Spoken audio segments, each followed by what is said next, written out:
All right, here we go again, guys. This is Arnie Fonseca Jr. with Health, Love, and Life. And I'm waving over here at my Instagram folks. Let's get you guys rocking and rolling. Tonight, we're going to talk about change. And it's always a tricky subject. It brings in a lot of emotions, from joy to fear and back and forth. But let's go over some housekeeping stuff here.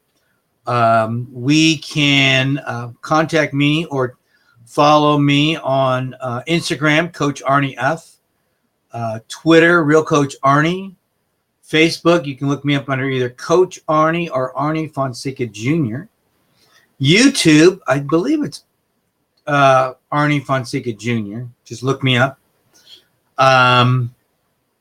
And I found out tonight from Cece that we're all over the place as far as the podcast, the Going Solo Network, on LinkedIn, on iHeartRadio, Spotify, whole bunch of places. So just look around, and we're going to get some more links to all that stuff for you guys as well.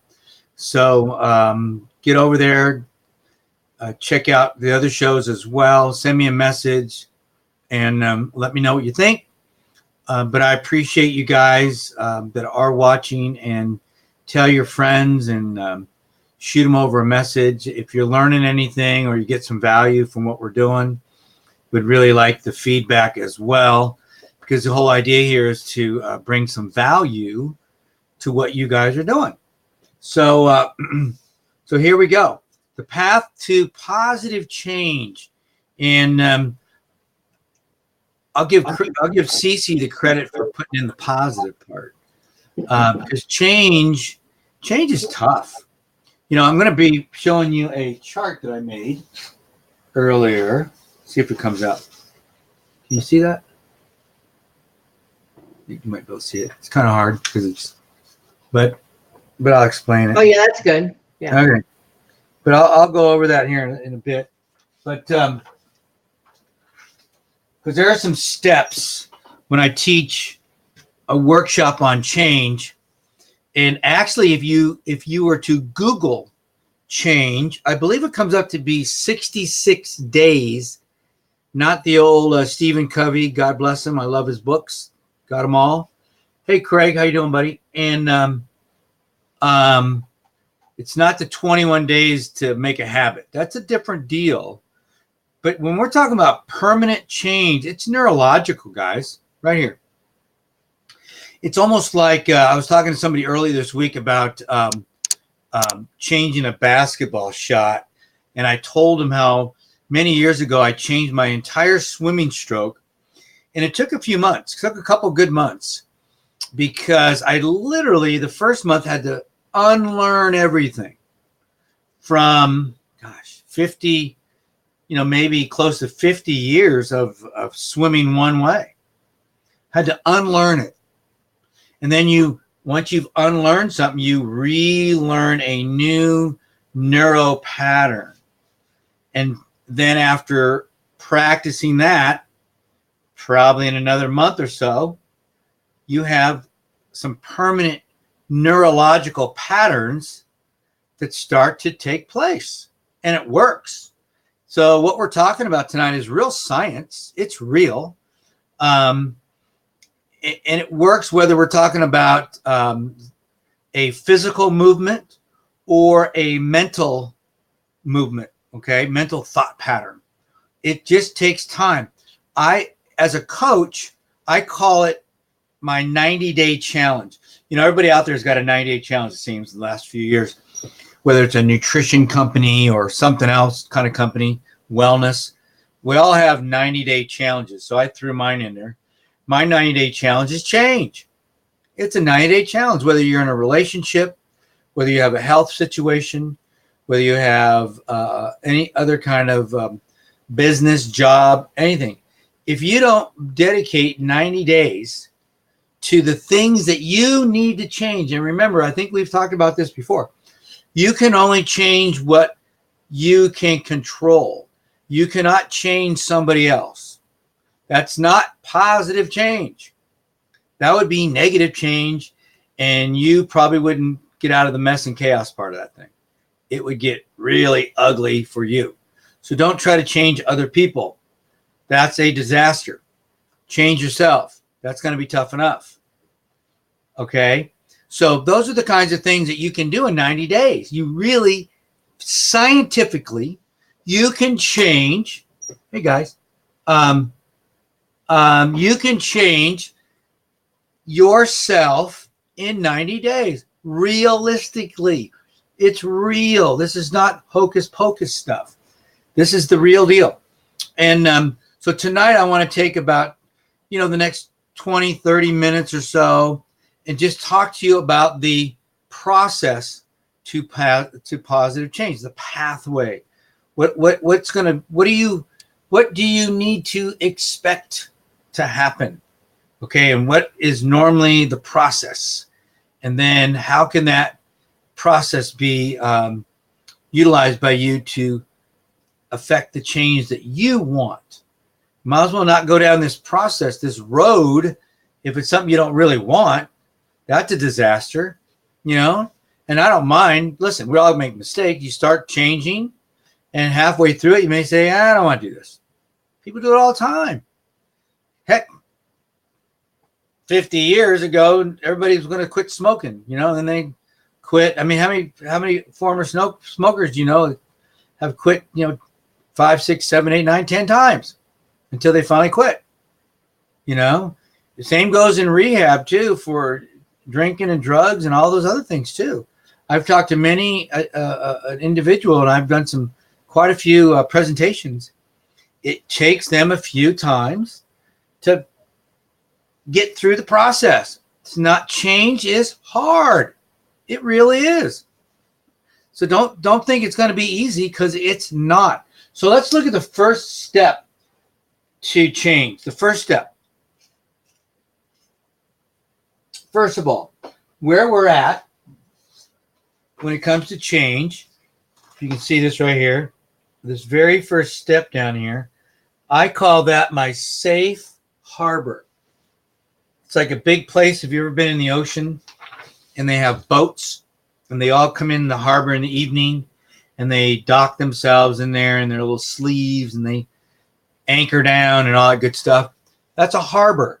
It's a safe place for the boat. You won't get hurt, hopefully. Even in big storms, they can kind of tie things down and secure things and endure. So it's safe. The problem with the safe harbor that most of us are in is it has a unique smell to it. It's warm and cuddly, right? But remember, that has a unique smell.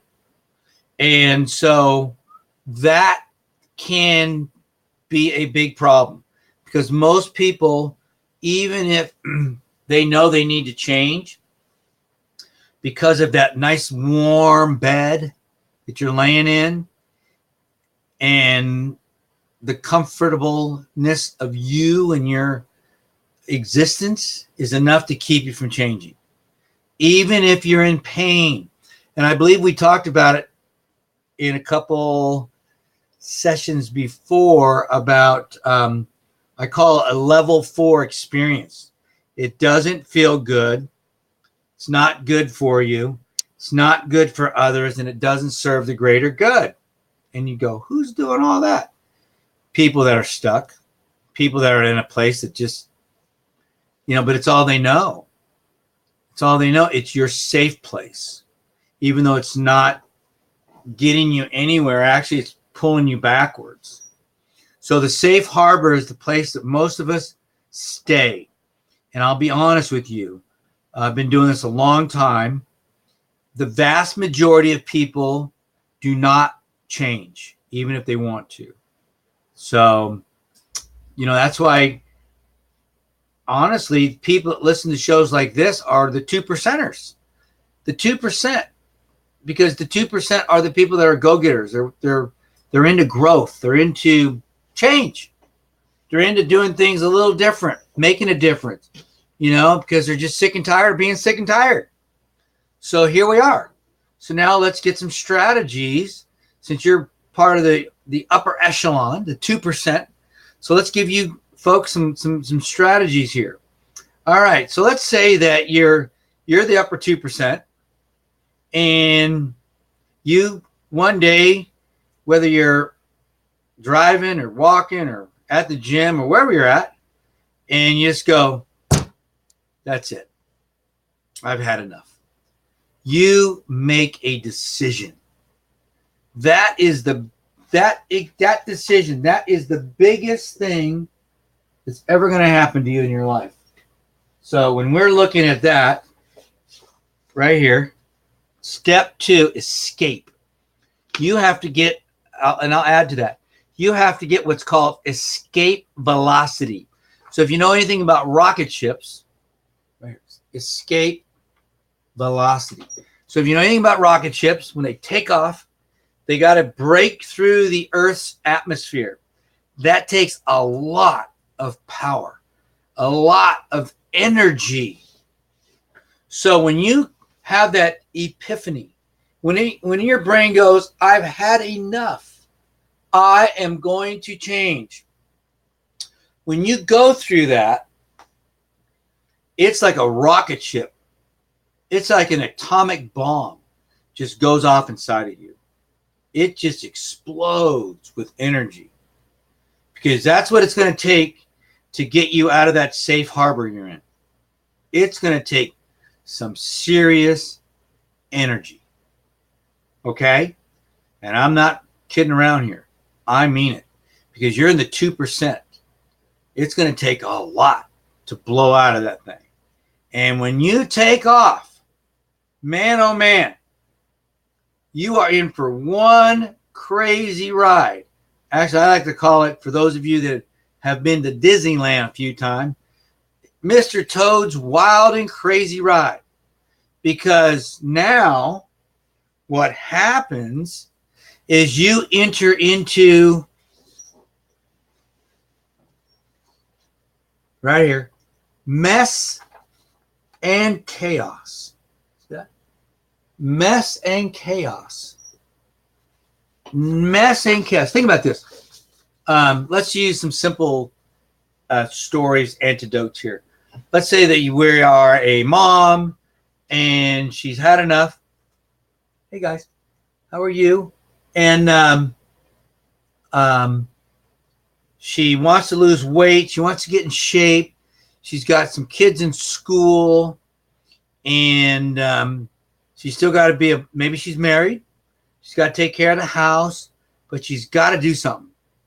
And let's say her mode of operandi here is to join a gym. A lot of people do that. Have you ever been to a gym first of the year? Okay. There's a lot of this going on. You go to the gym first of the year and you go, all right, I'm going to join the club. I'm going to work out. You get your gym bag, you get all your new clothes, your tennis shoes, you're ready to go. All right. Then you go to the gym, you work out.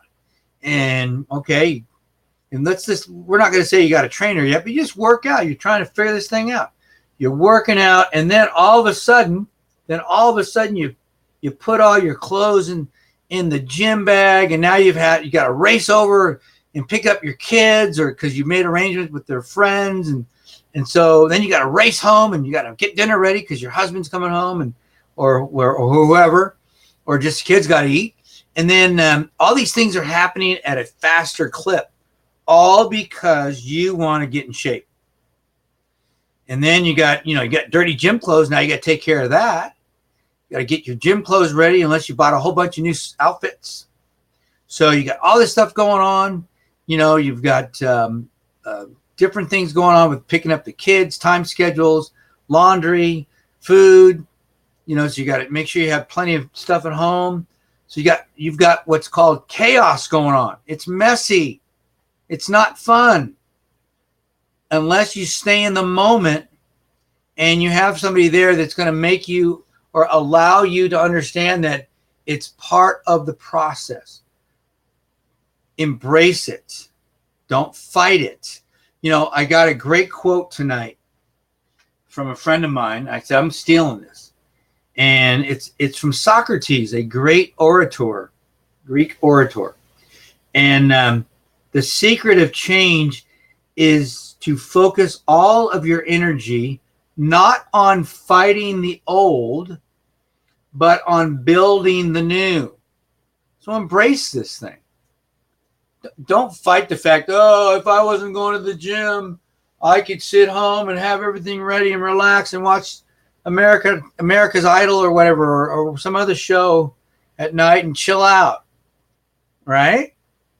And then be unhappy with myself because I'm not in shape physically. I don't feel good. So if you can endure, if you can embrace the process, if you can embrace the new, and quit fighting it. Let the old go. Just release it. Release it. Because when we release things, we don't find them again. So let it go. Embrace what you're learning, and you're going to not only get better at it, but you're going to get a lot better at it because you're practicing it. You're going to get a lot better at, making sure you have clean gym clothes.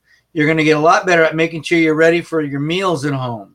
You're going to get a lot better at making arrangements for your kids. You're going to get organized. And when it's all said and done, you're going to feel good about yourself. All because you were able to fight through the chaos here on this journey of yours. So mess and chaos is part of the process. And all of you probably know this, whether it's something you want to change or not. But think about it when you're at work. If the manager or your boss or somebody comes up to you and has you do something a little different, does it not throw you into a little mild chaos? Maybe you have to stay extra and you miss this or you miss that and you can't go to the PTA meeting, or you got to call your husband or boyfriend and tell him, I'm going to miss, I can't go to happy hour tonight, and whatever it might be. But I promise you, whenever somebody throws something at you that changes your pattern, it disrupts it, it interrupts it, it will throw you into mild chaos. And so then you have to learn to manage it. Don't fight it. What good's it going to do to fight it? It's just going to make it worse. Just embrace it, figure it out, and just know that you're going to be better from it. Maybe your manager or your boss or somebody's going to think, wow, or your partner, your colleague there is going to think, wow, he or she sure was awesome. They did this for me. And then you figured out the rest of the stuff. Get your brain thinking in the solution mode, not the problem mode. What's the solution? What's the solution? I had something come up in my life this week at the end that I've had to make some multiple adjustments, and I'm still not done, that I'm going to have to do. But I could have panicked, but it wasn't going to do me any good. I'm just planning. Hey, Angela, I'm just planning to make some changes, and hopefully, because I don't know. We don't know what's going to happen until it happens, and just see how it works out. That's all. That's, hey, listen, I got news for everybody here. Just because you want to change doesn't mean you're going to change. It may not work out for you. That's part of the deal. But what are you going to learn from it? That's why I want you to embrace the journey. If we embrace the change, now we're going to learn, and you really might change, but you may make some minor adjustments to it. Okay?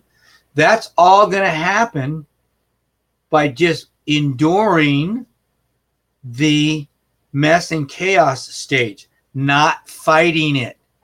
Quit fighting it. Quit fighting the fact that you have to get up early. Embrace it. Got to get up early. All right?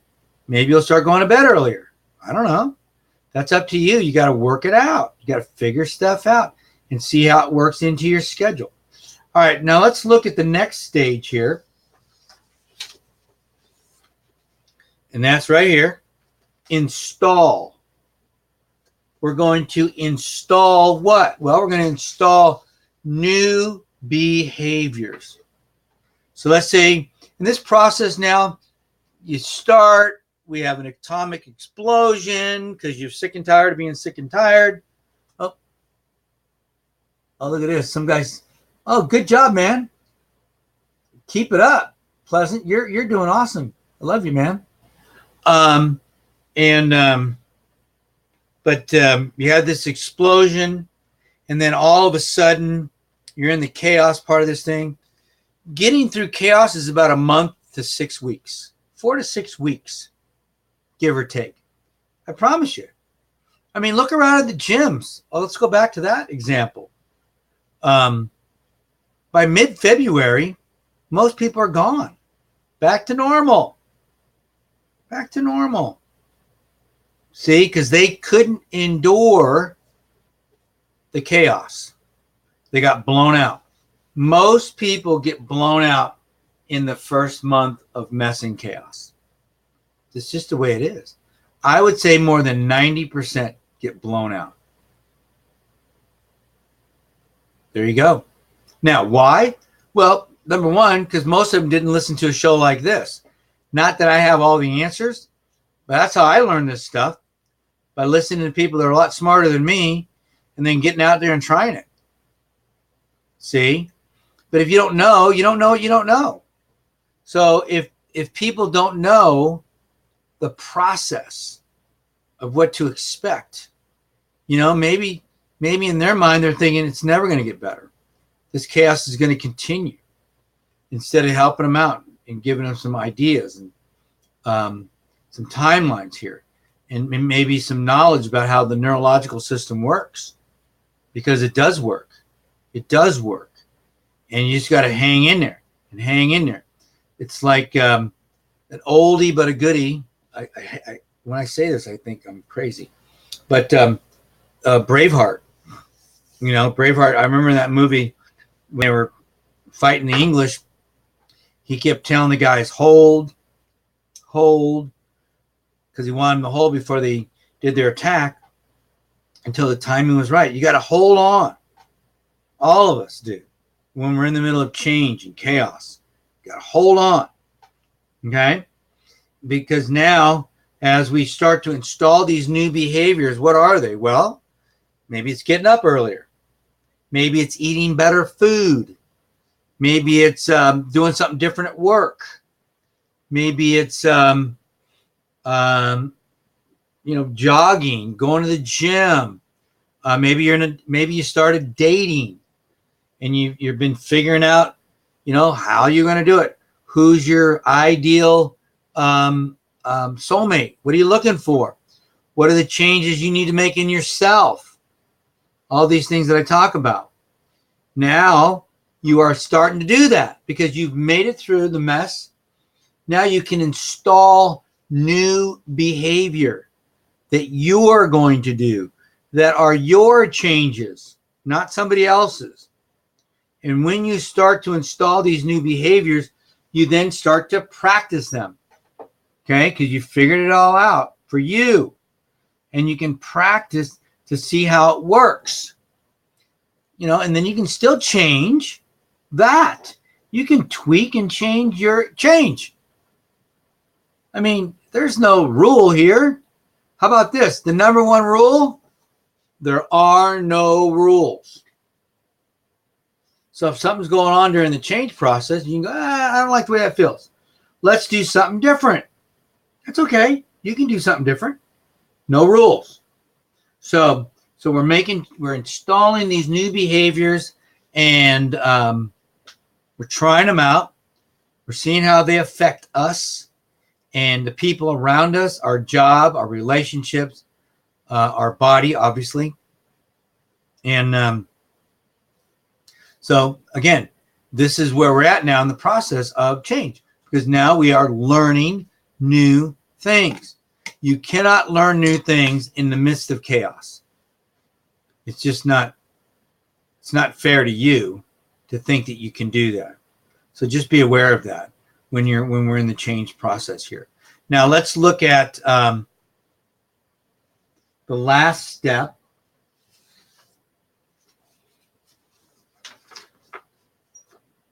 Here we go. Auto.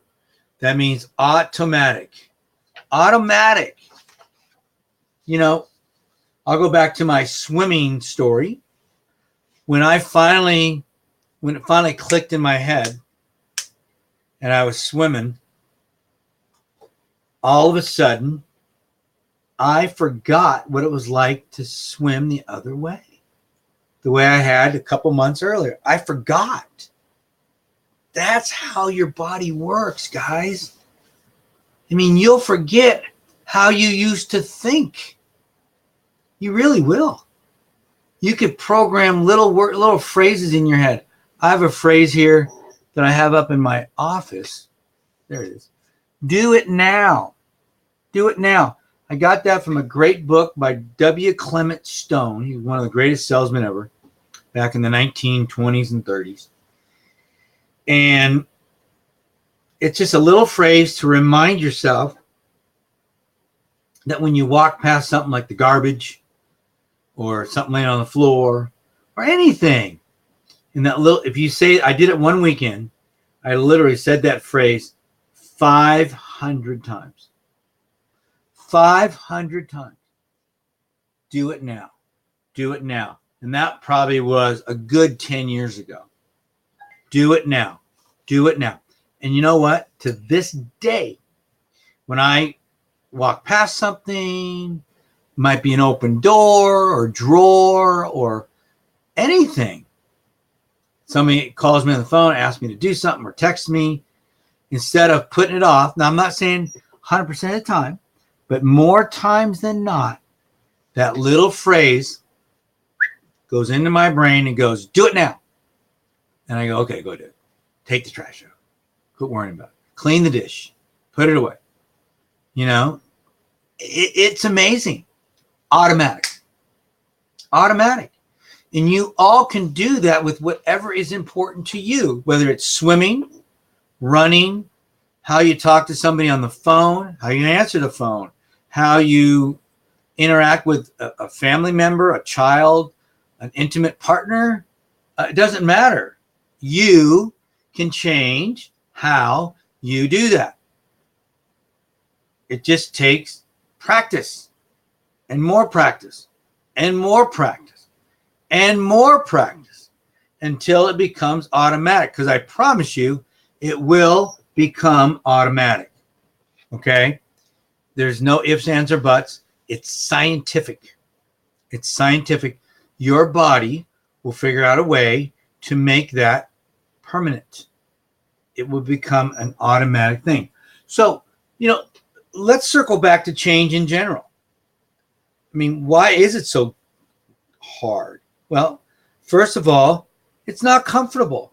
I don't know if anybody here, wave your hand if you are. Stick your hands in the air, because here go mine. If you are somebody that change just doesn't feel good, you know, it doesn't feel good. Nobody likes pain. And most of the time, change equals pain. It doesn't feel good. Because most people are changing to avoid some pain. Okay?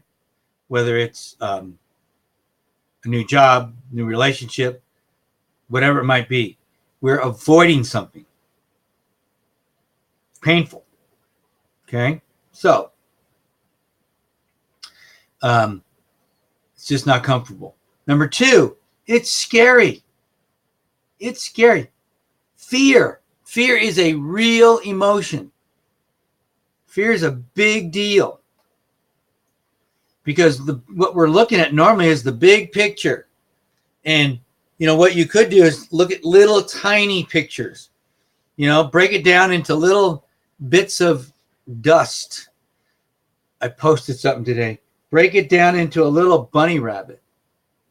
A little bunny rabbit that can't harm you like a big monster can or a big whale can.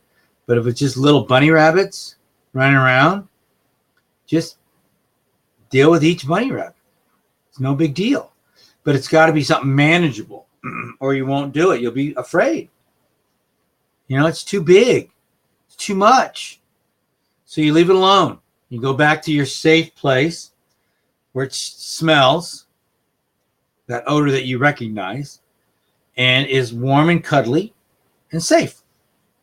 So if to get out of there, like we said, and go through the mess and the chaos, install new behaviors, that is scary to do, which is why most people do not do it. And they remain stuck in a level 4 experience. Level 4. Quick reminder. It doesn't feel good. It's not good for you. It doesn't serve the greater good. No, it's not good for you. It doesn't serve. Not good for others and doesn't serve the greater good.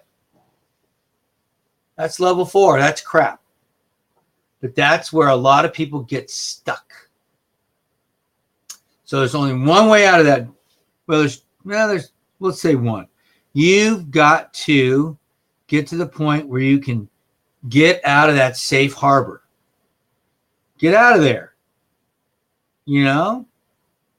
Make something happen. Good or bad, doesn't matter. Because at least if you're moving, you have a chance. Because, here's a good one. You can't steer a parked car. So if you were in a car and you were going in the wrong direction, think about this, guys. You're driving down the road, or you're hardly moving at all, but you're moving the wrong direction. What do you have to do to change directions? Think about this for a second. What do you have to do to change directions? I'll tell you what you have to do. Turn the wheel. Turn the wheel. That's it. Turn the wheel, and the doggone car, I don't care how slow it's going, will go. And it'll whip right around at some point and go the other way. Now, have you ever tried that with a car parked in your driveway? Go out and try it tonight. And tell me if you can get that car to turn around the other direction in your garage or your driveway. I'll eat my whatever. I don't have a hat on me, but I got a stack of them over here. I'll eat all of them. It doesn't work. You can't steer a parked car. Okay?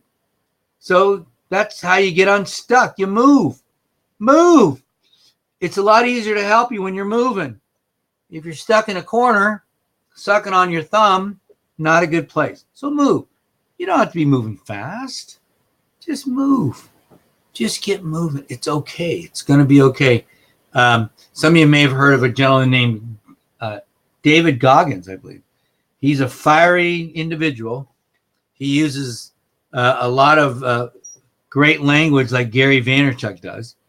But I love him. Former Navy SEAL. He's done it all. He's done everything you can imagine.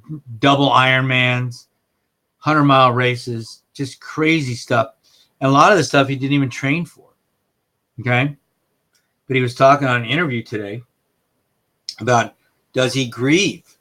Does he, what happens when he's having a bad day? And he says, well, I'm human. I have bad days. But that means 24 hours. I'm going to give myself 24 hours to have a bad day. Then he goes, wait a minute, 12 hours, because I have to sleep. I'm going to not have a bad day when I'm sleeping.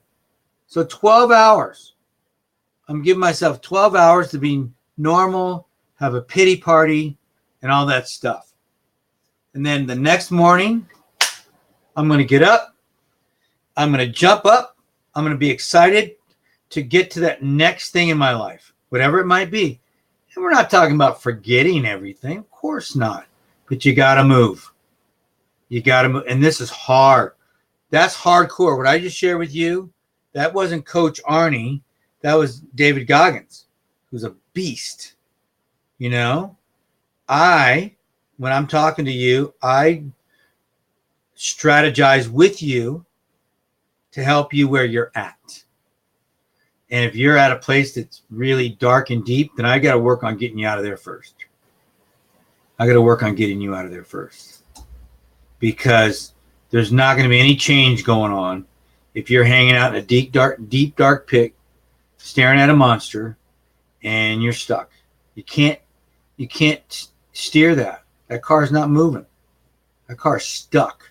So I got to jump in there like a mechanic with my tool belt on. Actually, I'm bringing a sword now. And I'm coming down in there with you. We're going to slay that dragon, and we're coming out. And then when I get you out, now I can help you because you're moving. You're moving. When you're down in the hole, you're stuck. You're not moving. Can't steer you. I got to go in there and get you and bring you out, and then you're going to do better. Okay? Promise. I guarantee you you're going to do better because you're moving. You're moving. You're making progress. The fastest way to eliminate pain, and we all have pain, I promise you, I got mine, you got yours, is progress. When you could show a little progress in your life, whatever that might be, towards whatever you're working to change, you will have less pain. Isn't that something? You'll have less pain. So we got to get unstuck. We got to be able to fight through the chaos. We talked a lot about that. And then time. If you're my age, if you're a little older, we're a little more patient. We're not as patient as our parents, but we're a little more patient. The people younger than us are very impatient. One of the first things I do when I work with younger folks, and I love the young guys and ladies, is teaching them patience. This takes time. It takes time. It takes time to learn new skills, to install new behavior. It takes time to learn about other people that maybe you can go to for help or bring on your team. Everything takes time. And normally the mistakes we make is because we move too fast. And believe me, I'm the kind of person that moves pretty quickly. But I'm learning to be thoughtful. So I want you to be thoughtful too. And if it works, if the gut, heart, and brain, but mainly the gut and the heart, if they match up, you got a shot.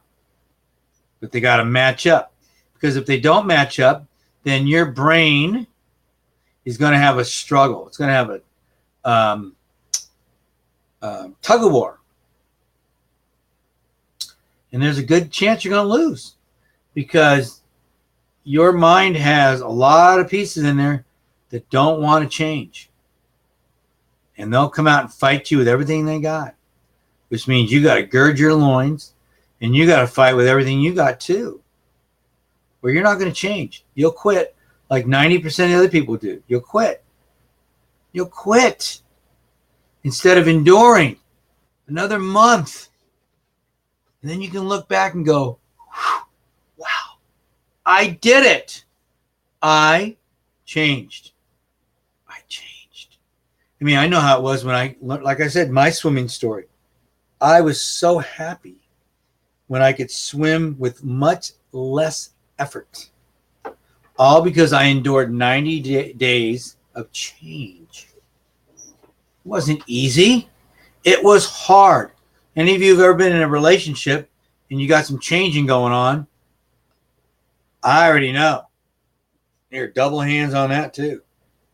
It's brutally painful. Brutally painful. But that's what you have to endure in order to have a better relationship. Or don't. No one says you have to change anything. You don't have to change your job. You don't have to change your relationship. You don't have to change your fitness. You don't have to change anything. You don't. Okay?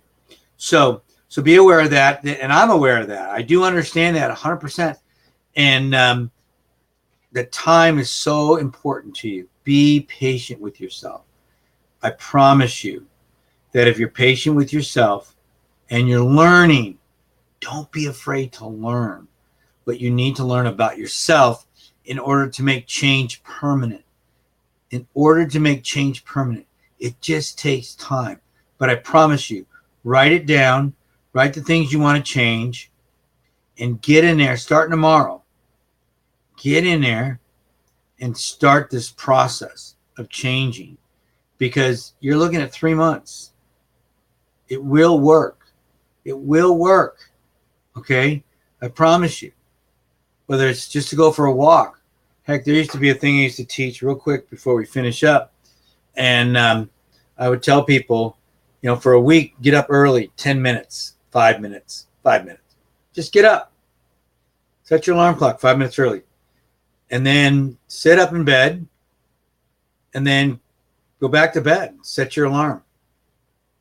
I don't know, 5 minutes. Some people do that all the time. Don't tell me I'm crazy. You're crazy for hitting your alarm over and over again.